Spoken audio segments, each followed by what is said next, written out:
I'm only going to say it one more time, and then you're going to lose the privilege to eat dinner. My bedroom was taken away for 7 months, and then you give it back like a couple weeks ago. I don't think our viewers know that. You've been sleeping on a beanbag. I've been sleeping on a beanbag since October, and they gave my room back like 2 weeks ago. Oh, I'll give you the reason why I lost my bedroom. I think so. I think this is the reason. At least this is the reason that's been in my head. It's pretty funny, but now that I look back, I mean, it's pretty depressing. No, we never told our viewers. That I woke Russell up at 2 in the morning and told him that we're going to Disneyland and he has to pack. And he got up and made his bed all neatly and then packed all his clothes in a suitcase.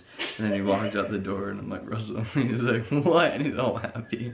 Has his sunglasses on. Do you think it's funny? Because... And then I walk out. If you think it's funny, then that was 7 months ago. Maybe you need longer without a bedroom.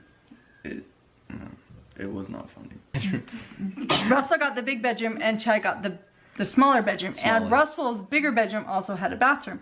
But what you guys didn't know was Chad didn't get any room. He didn't get anything. He was sleeping on the floor in the family room. Abby, we took the phone away from Abby in November.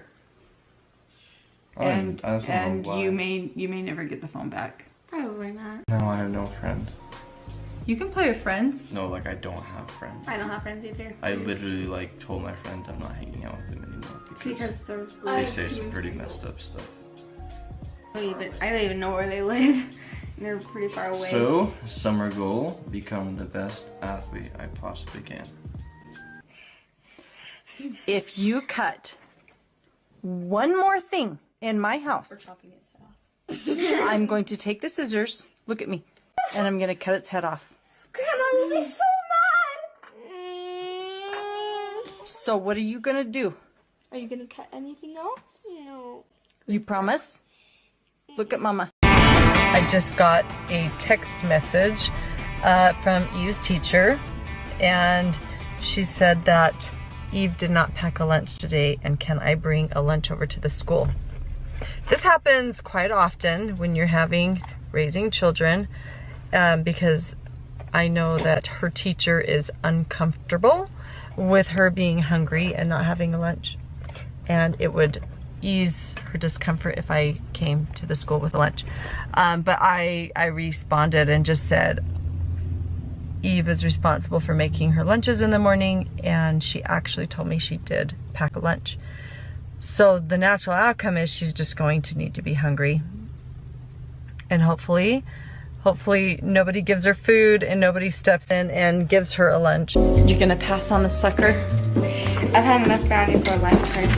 I really don't need one. Once you hit 99 pounds, you don't need any suckers anymore. You're too old, you're too big. I just had a lot of brownie. He's the bed maybe like once every 8 months. Like, it's been a very long time since she wet the bed. I was like, oh darn it, that's all right. Just go sleep on the floor in the bathroom. I have been a masterful manipulator. I have manipulated using sex. I've manipulated using external rewards. I have wanted something, and I'm going to get it no matter. Sorry to tell you this, honey, but unless you find a friend who's willing to share some of their food with you, I don't think you're going to be able to eat. But if you're not responsible for your lunch and your lunch money, that's the natural consequence. And I'm really sorry you're learning this the hard way. I will have a wonderful, yummy snack. Just hang in there today and just make up your mind. You're going to be really careful and make sure you grab your stuff when you go to school next time. And maybe you have a good friend who will share some of their sandwich with you or something. Russell, I'm really sorry. He sounded like he was going to cry. I have a hot tub in my backyard, and because it's in my home and it's on my property and I paid for it, it's under my jurisdiction. I have stewardship over that hot tub, and so I get to decide the types of bathing suits people wear when they're in that hot tub. I don't get to go to the city pool and decide that. I don't get to walk around and say, that's not appropriate, I don't want that swimming suit. I don't get to do that because it's public property, it's a public pool. I do get to decide what comes into my home. And I have decided there's no bikinis. And so if someone comes over with a bikini, they are invited to put on something else or to leave. A year ago, my daughter was saying her prayers. Eve, she was 6 years old at the time. and she was saying her prayers, and she said the cutest thing. I thought it was so cute. And I started laughing. She said, "Dear Heavenly Father, please help me to survive." And I thought it was so cute, and it just took me off guard, and I kind of giggled a little. That was an experience for her, and she melted. She was angry, and she started